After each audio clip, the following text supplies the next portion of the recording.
Hi, I'm Glenn Guidry, and this is my wife Stephanie, and we've been married for 45 years. We've got 2 children and 5 grandchildren, ranging in age from 7 to 15. And so today we're going to tell you a little bit about our experience with Tenet number 9, teaching and modeling responsibility and accountability as it applies to your Catholic faith. Our journey started with our parents setting a foundation for us to go to Mass on Sundays. And we thought that it would be very important to do the same with our children. So we started by developing an expectation that they go to Mass every Sunday with us. And believe it or not, they never complained about it. They came with us all the time and loved the consistency. Children do love consistency. It's the thing that makes them most comfortable. And so in addition to that consistency, we had expectations.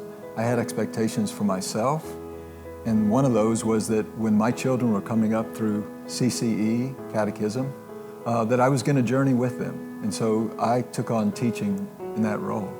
Now, myself, I had an 8th grade CCE education, and I was handed 5th graders.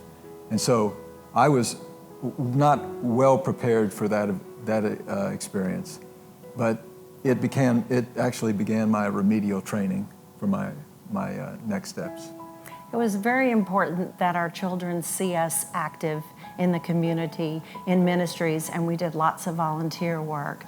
I sing with the music group. I was part of women's retreat teams for many, many years and still do that today. So now as grandparents, our job's not over. We realize that we're parents for life. And so we still share inspirational stories, videos, anything that we think that's going to help them in their journey for our children and our grandchildren. We also decided this year to give each of our grandchildren a day of the week where we prayed specifically for them. And so we actually prompt them on those days to see if there's anything special for us to pray for them for. And it's amazing the kind of feedback and information you get from them about their lives. So passing on the faith is our responsibility. That's our legacy as parents. Especially with the educational programs, I think there's opportunities for parents to be involved with their children. That's just, they're dropping them off. They might as well come along for the ride and be there to not only see them be educated, but also educate themselves. Because I know that when I was having to teach, I was doing more learning than teaching at the time.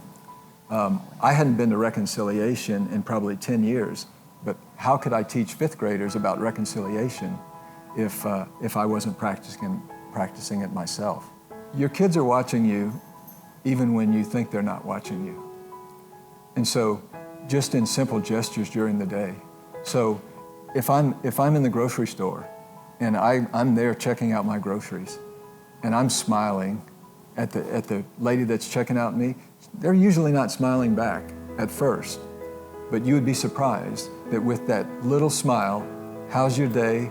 Hope it gets better, how that turns things around for them. And if they witness that, then all of a sudden they come to realize that those kinds of interactions can be created just through reaching out and extending a hand or a smile to someone. So we didn't do everything perfect. And along the way, we found ourselves focusing on our careers and focusing on just the worldly things that were going on. And it always gave us a chance to set the direction back to the spiritual life and the faith life that we needed to belong to. Right. There's always times for do-overs. Don't ever think that it's enough. I've had the opportunities to ask my children for forgiveness for not being the father that I needed to be, things of that nature. So don't ever think that there's no way to go back, because you can. Our children are our faith legacy, and what we role model to them, what we have them experience is a big responsibility.